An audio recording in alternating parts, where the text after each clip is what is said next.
байцгаана уу? Сайн. За өнөөдөр бүгдээрээ хичээлээ. Өнөөдрийнхээ хичээлд орцгоё. За өнөөдөр хэдэн сарын хэдэн мөлөө хөгтөдөө? 2 сарын 15. За дэвтэртээ бүгдээрээ он сараа бичье. За багш нь хичээл эхлэхийн өмнө хичээлийнхаа дигийг танилцуулъя. За нэгдүгээрт хоорондоо чанга дуугаар ярьж болохгүй. Хоёрдугаарт даалгавраа хийж гүйцэтгсэн бол гар өргөөд сууж ин. Тэгээ багш нь очиод даалгаврыг чинь шалгаад үнэлгээг нь тавиадаг. За гуравдугаарт зөвшөөрлгүй энэ дундуур ерөөсөө босож явахгүй байх нь. За одоо бүгдээр хичээлдээ орцгоё. За өнөөдрийн бидний үзэх хичээл маань энгийн бутархай нэмэх ба хасах үйлдэл гэсэн хичээл байгаа. Ерөнхий хичээл маань. За энэ маань бас ялгаатай. 5 дугаар ангид ямар хичээл үзэх вэхээр ижил хуваартай бутархай нэмэх ба хасах үйлдэл гэсэн хичээлийг үзэх нэ. За 5 дугаар ангийн хүүхдүүд хичээлийнхаа дэвтэр дээрээ энэ хичээлийнхаа гарчгийг тавих нь. За 6 дугаар ангийн хүүхдүүд маань ижил биш хуваартай бутархай нэмэх ба хасах үйлдэл гэсэн хичээлийг судална. За дэвтэртээ хичээлийнхаа гарчгийг бичээрэй хүүхдүүд. За хичээл эхлэхийнхаа өмнө бүгдээрээ хичээлийнхаа зорилттой танилцъя. За өнөөдөр энэ хичээлийг судалснаар бид бутархай тооны үндсэн чанаруудыг ашиглан ахуйн тооцоог хийж амьдралын зөв дадал хэвшилд суралцах. За өнөөдрийн хичээлийн маань зорилго байна, тийм ээ? За бүгдээрээ зорилгоо гişнэнд самбарт авч.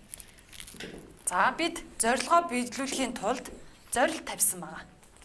За ямар зорилт тавьсан бэ гэхээр за нэгдүгээр энгийн бутархайг зөв унших, бичих, түүнийг жиших. За энгийн бутархай нэмэх ба хасах үйлдэлийг гүйцэтгэж сурна. За дараа нь амьдрал ахуйдаа энэ үйлдэлээ ашиглана. За 3 дугаарт 4 дугаарт хэсгийн бодлогыг ашиглан амьдралын энгийн тооцоог хийж сурна гэсэн. За бүгдээрээ хичээл эхлэхийнхаа өмнө үзсэн хичээлээ сэргэн санаад мэдлэгээ сэргэн санацгаая. За энэ бутархайг уншаарай хүүхдүүд. 35-ны 11. За миний охин энэ бутархай хүртүр хуваарийг багштай ялгаж хэлээрэй. Бутархай хуваар нь хэд вэ?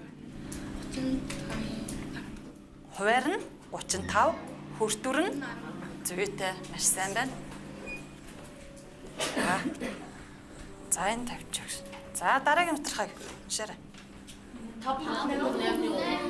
5 бүхэл 8-ны 3. За 10-ны 3. За бутархай хүртүр хуваарийг нэрлээрэй. Багштай төгөлдөр хуваар нь хэд вэ? За зүйтэй. Хүртүр нь 3. Маш сайн.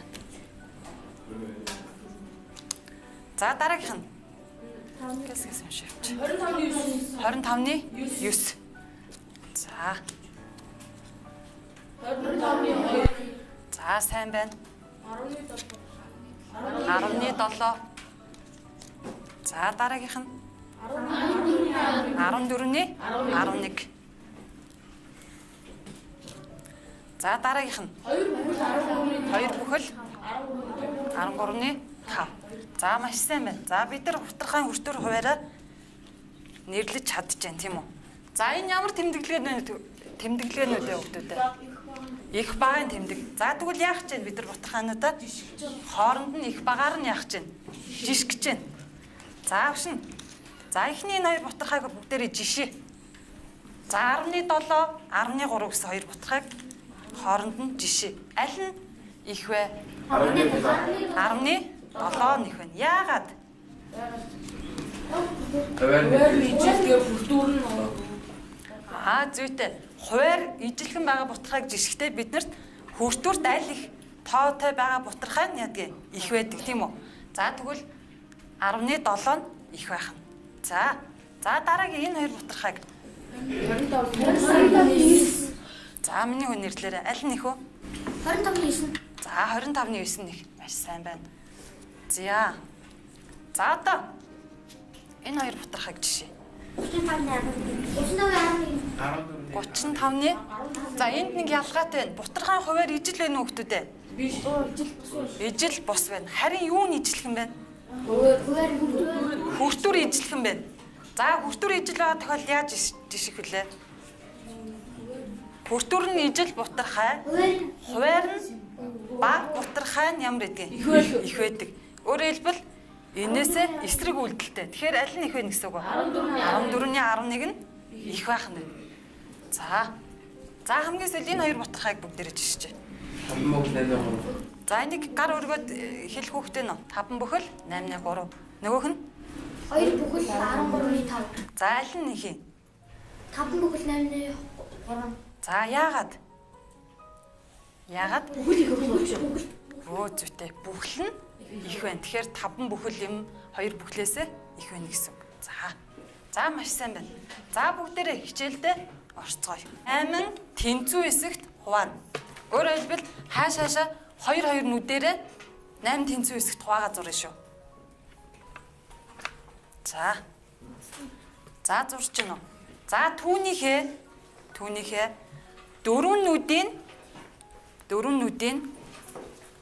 4 нүдийн улаан өнгөөр будчих. За багш нь самарт будаад явчих. 4 нүдийн улаан өнгөөр будъя.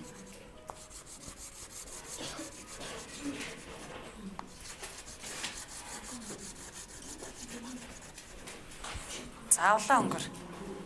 За 3 нүдийн цэнхэр өнгөөр будъя. 3 нүдийн цэнхэр өнгөөр будъя.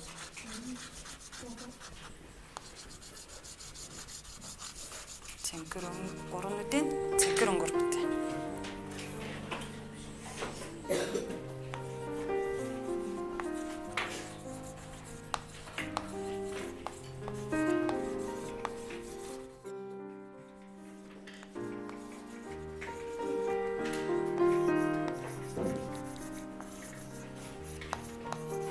За будсан хүүхдүүд ээ.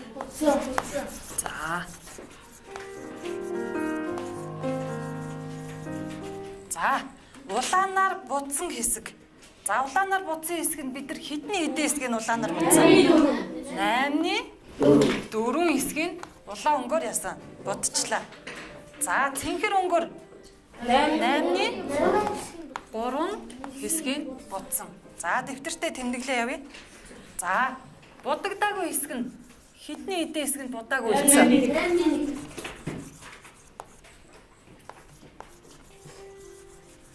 За зүйтэй сайн байна. 8-ны 1 хэсгийг яасан. Будаагүй. За агшны сумтай юугаар тэмдэглээд их бол урдаа хасах тэмдэгтэй юм шиг таарагдах гэдэг. За одоо бүгдээрээ нийт будагдсан хэсгийн хэмжээг олъё. За нийт будагдсан хэсгийн хэмжээг бид яаж олох вүлээ? Зүйтэй нэмж олно. Өөрөөр хэлбэл улаанаар будсан хэсэг дээрээ цэнхрээр будсан хэсгийнхаа хэмжээг яагаад өгөх вэ? Нэмээд өгнө тийм үү? За улаанаар будсан хэсэг маань 8-ны 4 хэсэг, цэнхрээр будсан хэсэг маань 8-ны хэдэн хэсэг? 3 хэсэг. За ингээд нийт зургийнхаа одоо зураг руугаа харна бүгдээрээ. Нийт энэ тэгш үнцгтийнхаа хэдний хэдэн хэсэг нь будагдсан байна. Энэ зураг шууд харахад ойлгомжтой шүү дээ. 8-ны 7 хэсгийг 8-ны 7 хэсэгт будагдсан байна.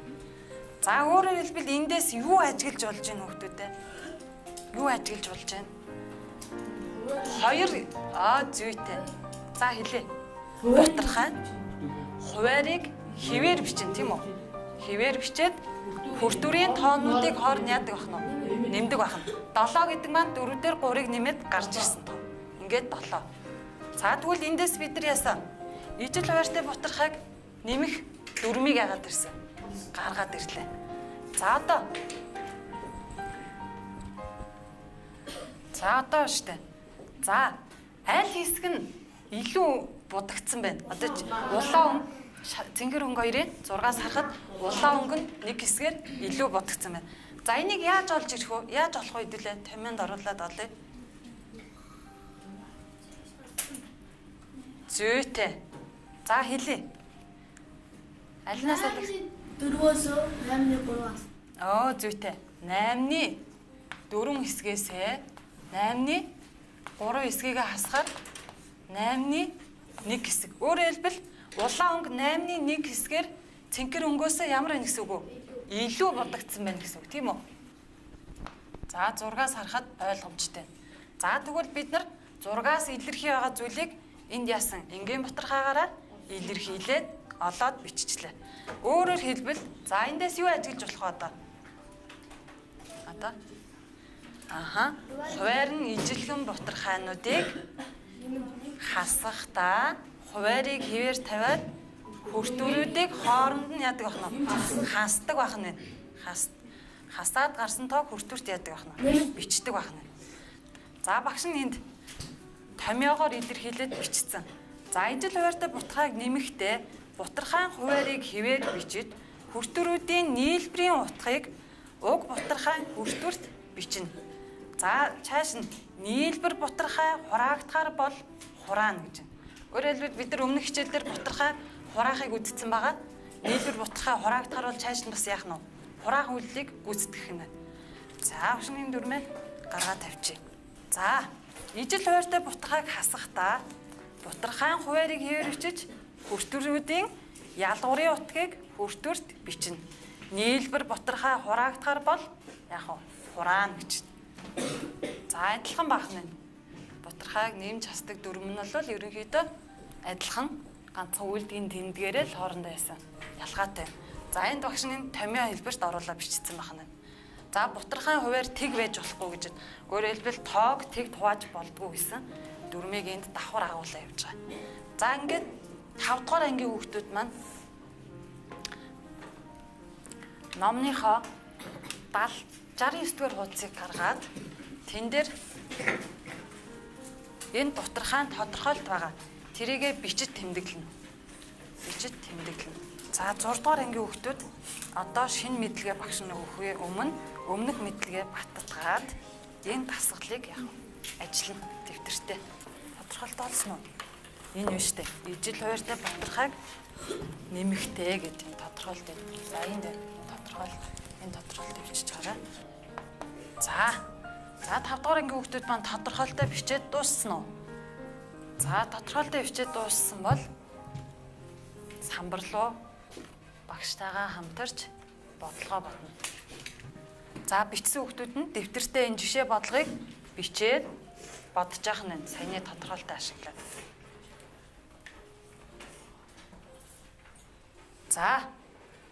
За бүгдээрээ. За 10-3 дээр нэмэх нь 10-5 гэсэн бутархайг хооронд нь яах нь вэ? Нэмэх нь байна. За хэд гарах хүүхдүүдээ? 10-8. Зүйтэй маш сайн байна. Яаж нэмсэн? Шин төрөө. Яаж нэмсэн? Хуваар нь ижил байгаа учраас хуваарийг хэвээр бичээд хүртүүрийн тоонуудыг хооронд нь яах вэ? Нэмсэн. За одоо энэ цаашаа дахиад нэг үйлдэл хийхээр нь бутархайгаа ажиглая да. Бутархай маань цаашаа яаж ийн? Бас нэг үйлдэл хийгдэх дутуу байна да. Үгүй ээ. Бутархайгаа ижил тоонд хүртүр хуваарийг нэг ижил тоонд хурааж болохоор байна уу? Болохгүй. Болно. За 10-8 гэсэн тог хоёулаа зэрэг 2 гэсэн тоонд хуваагдаж байна уу? Хуваагдаж байна уу? Хүртүр хуваар нэгэн зэрэг хуваагдаж байгааз. За 8-ыг хэдэд хуваах вэ? Өөрөөр хэлбэл бутархайгаа бүгдээрээ 2 гэсэн тоонд хураагаад байна бид нар. Хураах гэдэг нь багш. Хуваагдаж байгаа учраас. За 8-ыг 2 тоолоо хэд үлдэх вэ? 4, 5-ыг 2 тоолоо, 10-ыг 2 тоолоо 5. Өөрөөр хэлбэл 5-ны 4 гэсэн бутархай гарах нь. Өөрөөр хэлбэл 10-ны 8 гэсэн бутархай маань 5-ны 4 гэсэн бутархайтай яасан? Тэнцүү байх нь шүү дээ. Тэнцүү байх нь. За дараагийнх нь 2 дугаар жишээгээ. За ижил хуваартай бутархайг хооронд яаж байна? Хасаж байна. За тэгвэл 24-ний 4. За 24-ний 4. Зүйтэй. За маш сайн. 24-ний 4. За цааш нь бутархай хураагдахаар байна уу? Ажиглаарай. За хэдэд хураагдахаар байна? 2. За зүйтэй. 2-т хураая. Хэд үлдэх вэ? 4-ийг 2-т хуваагаад 2. 24-ийг 2-т хуваагаад 12. За дахиад цаашаа ажиглая. Дахиад хураагдахаар юм тий. Дахиад хэд гэсэн тоонд хураагдахаар байна? 1. Үгүй ээ. 1 гэсэн том. Өө зүйтэй. 2. 2-ыг 2 туулаа. 1. 12-ыг 2 туулаа хэд үлдэх вэ? 6. За өөрөөр хэлбэл 24-ний 4, 12-ны 2, 6-ны 1 гэсэн 3 бутархаа хооронд ямар ах нь вэ? Тэнцүү ах нь шүү дээ. Өмнөх хичээл дээр үзсэн шүү дээ бид нар.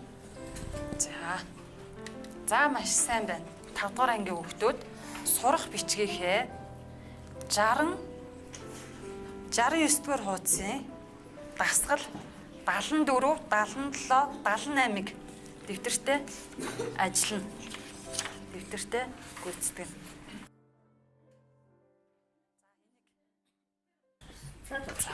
За 5 дугаар ангийнхан номныхоо сурах бичгийнхээ 69 70 дугаар хуудсанд байгаа дасгал 74, 77, 78-ыг яах вэ?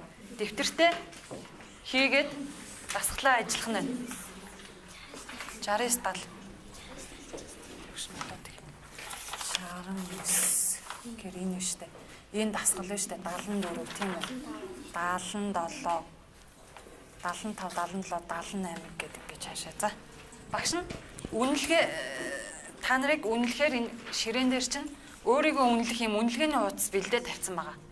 За энэ дээр өөрсдөө та нар даалгавраа хийж гүйцэтгээд хичээлээ маш сайн ойлгож байгаа л маш сайн гэсэн үнэлгээ өгөхийн тулд луунг энэ дээр нэрээ биччихнэ. Бүгдээрээ багийнхан 5 6 хүүхдийн нөө тий нэрээ бичингуудаа нэрнийхээ яг доор харалтаа эхний даалгавраа гүйцэтгэж чадсан бол маш сайн гэж бодож байгаа бол луунг сайн гэж бодож байгаа бол сонгоно. За сайжирч байгаа арай жоохон дутаа ойлгосон гэж үзэх юм бол төмсийг ингээд шургуулад яваадах юм. За тэгээ багш нь бас дундуур нь яваад та нарыг бас давхар үнэлгээгээ чи өгөөд байна. За танай баг болохоор багш нь энэ Исмаил бэлдсэн байгаа. Даалгавраа маш сайн гүйцэтгсэн бол дэвтэртээ даалгаврахаа доор эндээс маш сайн гүйцэтгсэн бол энэ инээж байгаа Исмаилыг ч юм уу. За жоохон дутуу гүйцэтгсэн бол эндээс өөртөө сонгоод арай ууртай ч юм уу тийм Исмаилээ сонгоод ингээд дэвтэртээ наахан байна. За танай 6 дугаар анги бас адилхан багш нь энд үнэлгээнийх нь хуудсыг та нарт бэлдээд өгсөн байгаа. Нэрээ бичсэн байна те. За маш сайн байна. За даалгавраа гүйцэтгсэн.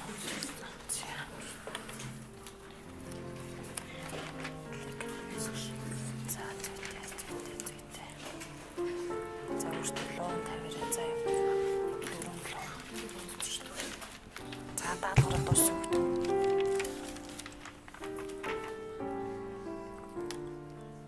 За энэ даалгавраа гүйцээнэ.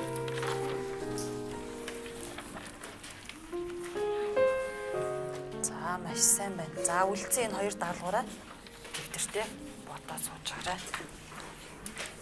Өмнөх хичээлдэр 6 дугаар ангийнх маань ижил хууртай бутрахыг нэмж хасаад сурцсан байгаа. Судалсан байгаа. За одоо өнөөдөр бүгдээрээ ижил биш хууртай бутрахыг нэмж хасах энэ хичээлийг судлах гэж байна. За тэхийн тулд багш нь та нарт нэг бодлогыг ахын тооцоо гэсэн модулийнхаа 10 дугаар хуудсыг гаргаарай бүгдээ. 10 дугаар хуудсыг гаргаарай. За тэрэн дээр ийм бодлого байгаа. За багш нь энэ бодлогоо энд наач. За бодлогынхаа өгүүлбэрийг уншиж өгье. За хөл бөмбөгийн 2 багийн нэг нь 19 цаг нөгөө нь 15-ны 8 цаг тоглолт хийв. За 2 баг нийт хэдэн цагийн тоглолт хийсэн бэ гэж. За энэ бодлогыг яах нь вэ? Бүгдээрээ бодох нь байна. За энэ бодлогыг бодохын тулд яа гэсэн үг өгдөг. Ямар үйлдэл хийх вэ? 2 хөл бөмбөгийн 2 баг тоглолт хийсэн байна шүү дээ. Нэг нь 19 цаг, нөгөө нь 15-ны 8 цаг. Та нар бол номон дээр ч энэ өгүүлбэр байгаа учраас номноос хараад уншчих. За нийт 2 баг хичнээн цаг тоглосон байна. Тэгэхээр яа гэсэн үг вэ? Зүйтэй. Нийлбэрийн олно гэсэн үг тийм ээ. За нийлбэрийн бол загшны төвчээ. Өөрөөр хэлбэл 10-ны 9 дээр хэдийг нэмэх вэ? 15-ны 8 цагийгаа яах вэ? Нэмээд нийлбэрийн олно. За гэтэл 19 дээр 15-ны 8-ыг нэмэхийн тулд бид нар ажиглана хоёр бутархаагаа. За бутархаа минь ихлэ ижил хуваартай байна уу? Ижил биш байна уу? Ижил биш байна. За тэгвэл ижил биш хуваартай бутархааг яаж нэмж хасах юм болоо гэд та нарын дотор бодогдож байгаа. За тэгвэл багш нь энд ижил биш хуваартай бутархааг нэмэх хасахдаа дараах дүрмийг баримтлана гэж байна. Та эдийн сурах бичиг дээр хавийн тооцоо модуль дээр байгаа. Яг ийм дөрвөлжин хайрцаг дотор байгаа. Тэрийг олоод уншаарай. За энд багш нь тайлбарлаад өгье. За ижил биш хуваартай бутархааг нэмэх ба хасахдаа дараах дүрмийг баримтлана. За нэгдүгээрт нь бутархайнуудын хамгийн бага ерөнхий хуваагдагчийг олох нь байна. За хоёрт нь хамгийн бага ерөнхий хуваагдагчийг бутархай тус бүрийн хуваарьт хувааж тохируулан үржигдэхүүнийг олох нь байна. За гуравдугаарт тохируулан үржигдэхүүнээр бутархайнуудын хүртвэр хуваарь тус бүрийг үржүүлнэ. За ингэсний дараа бутархай маань ижил хуваарьтай болчихж байгаа. За ингээд дөрөвт нь ижил хуваарьтай бутархайн нэмэх ба хасах дүрмийг баримтлаад үйлдэлийг яах нь гүйцэтгэж дуусгах нэ. Ойлгомжтой юу? За бид өмнөх хичээлээрээ бутархайнуудын хамгийн бага ерөнхий хуваагдагчийг яах вэ? Олж чаддаг болцсон байгаа. За тохируулан үржигдэхүүнийг бас олж чадна. Ингээд тохируулан үржигдэхүүнээрээ бутархай хүртвэр хуваарь тус бүрийг бас яах вэ? Үржүүлж чадна. Тэгэхээр та энэ бодлогыг бодохын тулд энэ дараах дөрвөн үйлдэлийг яах нь хийж гүйцэтгэх нь. За бүгдээрээ багштайгаа хамтрая. Бутархайн хуваарьуудын хамгийн бага ерөнхий хуваагдагчийг олно гэхээр аль хоёр тооны хамгийн бага ерөнхий хуваагдагчийг олох нь 10 15-2-ыг олох нь байна. За 10 15-2-ыг. За яаж олдгийг? Яаж олох вэ?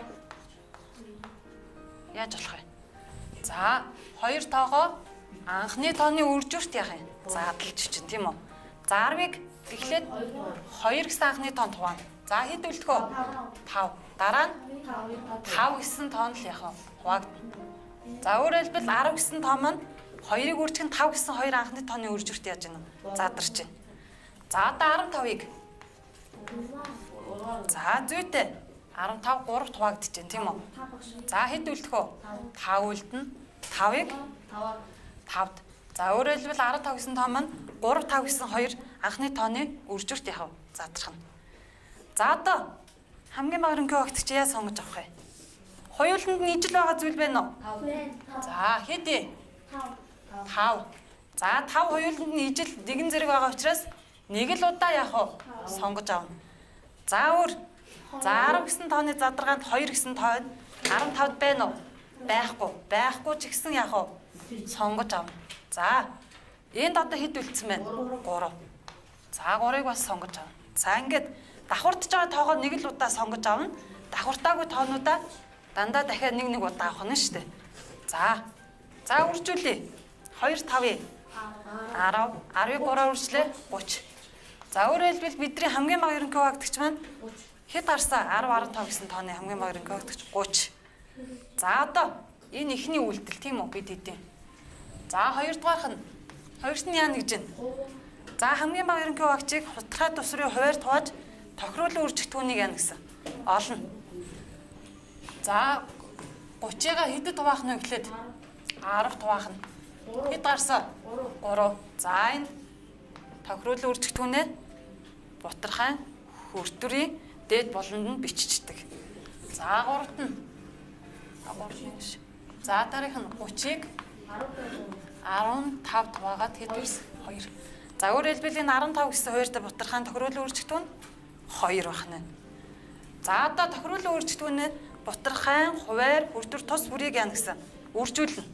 За 3 9 27 үржүүлээд багштай хэлээд байгаарай. Хонгор зүйл хэлээрэй. 3-ыг 10-аар үржлээ. Хэд вэ? 30. Зүйтэй. Дараагийн цаашаа хэлээрэй. Нэмэх нь. За 2 8. За зүйтэй. Дараа нь 2-ыг 15-аар үржүүлээд хэд вэ? 30. За одоо яасан бэ? Энэ үйлдэл хийсний дараа. Бутархайн хуваарь яасан бэ? Өөрчлөгдсөн үү? Ижил болцсон. Маш сайн байна. Ижил болцсон. За одоо ижил болцсон учраас бид нар ижил хуваарьтай бутархайг нэмж чадна. Бутархайн хуваарийг хэвээр тавиад хүртвэрүүдийг хооронд яаж гэх юм? нэмнэ. За 27 дээр 16-ыг нэмээд хэд вэ? 45. 45 биш 43 биш үү? За цааш нь уг бутархай маань хураагдахаар бол хураана. Өөрөөр хэлбэл хүртэр байр зэрэг нэг ижил тоонд хуваагдчихвэл хуваагаа тавина гэсэн. За энд ажиглая. Ижил тоонд хураагдахаар байна уу? Хурцлаа.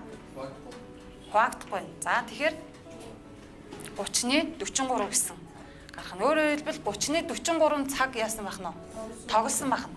За та нар энийг цагт шилжүүлж чадна тий. Нэг цагт хэдэн минут байдаг вүлээ. За энэ бодлогын хариу тэгвэл 30-ны 43 цаг яасан байх нь? Тоглосон байх нь. Тоглосон байх нь. За бүгдээрээ одоо ном дээр байгаа энэ ижил биш хуваартай бутгайг нэмэх хасах дүрмийг бичиж аваад тэгээд номныхоо 11-р хуудсанд байгаа дасгал 1-ээс 3-р дасгалыг дэвтэртээ хийн шүү. За яа. Багшин даалгаврын 6-р ангинд өгсөн байгаа даалгавар хийж байна. За тэр хооронд 5-р ангийнхны нэгэн шалгаадахыг. За энэ үйлдлийн дараа нь яаж юм? Эхлээд энэ хаалтанд хавтаад хэлгээ тавилаа. За сайн гэхээр элийг сонгож тавилаа тэр. Ажлын 14-нд хийцгүүлдэг гэсэн байна. За сайн байна. За дараагийн дасгалаа гүйцэж харъя. За багшин шалгая. За зүйтэй. Дасгал нь дутуу биш шүү. Дараагийн дасгалыг хийгээрэй за. За 5-р ангийнхан багш руу анхаарай. За номныхаа 74-р дасгалыг багштай яаж бодсон тухайга тайлбарлах хөвгтэй ном басаад. Хэн тайлбарлах вэ?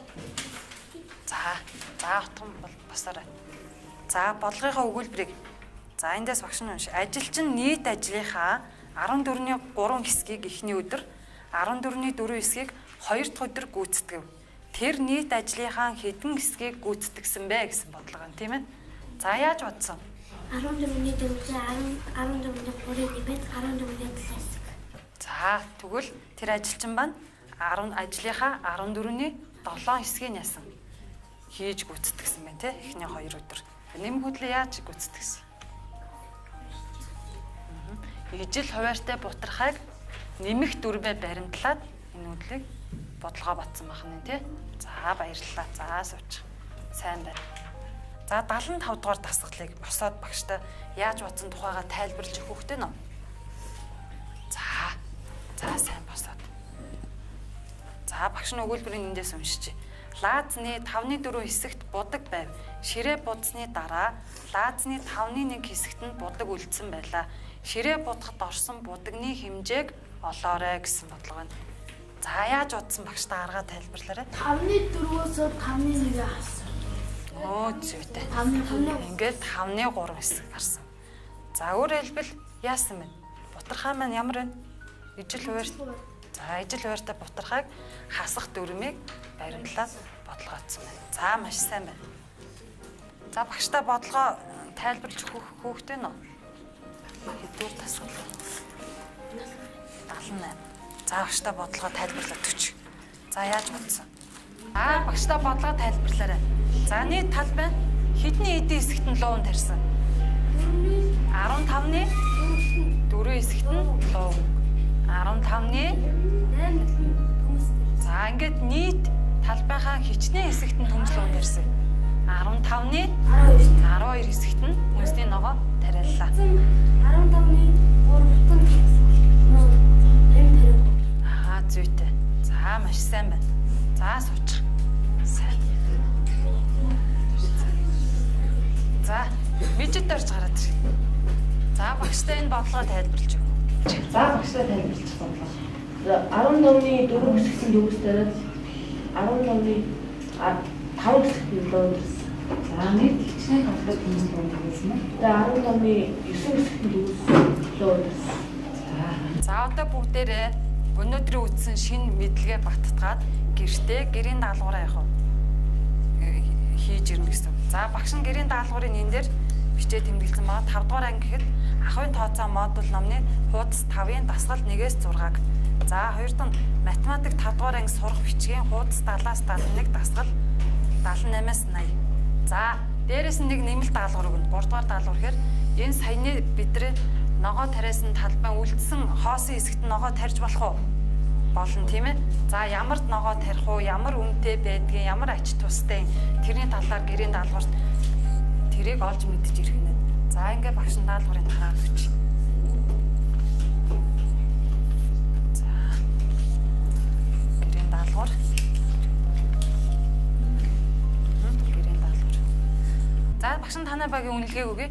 За танай баг нийт 4 луун 6 сонгон 3 төмс авсан байна. Өөрөөр хэлбэл маш сайн хийсэн даалгавар 4, сайн хийсэн даалгавар 6, сайжирч байгаа гэсэн даалгавар 3-ыг гүйцэтгэсэн байна. За ингээд эндээс харахад хичээлдээ маш сайн идэвхтэй оролцсон байна. За авшин танай багийг үнэлээ.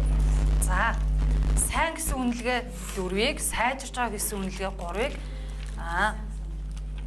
сайжирч байгаа гэсэн үнэлгээ 2-ыг авсан байна. За эндээс харахад танай баг хичээлдээ бас идэвхтэй сайн оролцсон, хичээлийг сайн ойлгож авсан байна. Сайжирч байгаа гэсэн үнэлгээ 9. Сайн гэсэн үнэлгээ 9. Сайжирч байгаа гэсэн үнэлгээ 2. За маш сайн байна. Эндээс багшинд дүгнэхэд хичээлдээ маш сайн оролцож хичээлээ сайн ойлгосон байна гэж дүгнэлээ. За ингээ хичээлд оролцсон бүх хүүхдүүдтэй баярлалаа. Хичээл дууслаа. Баяртай. Баярлалаа.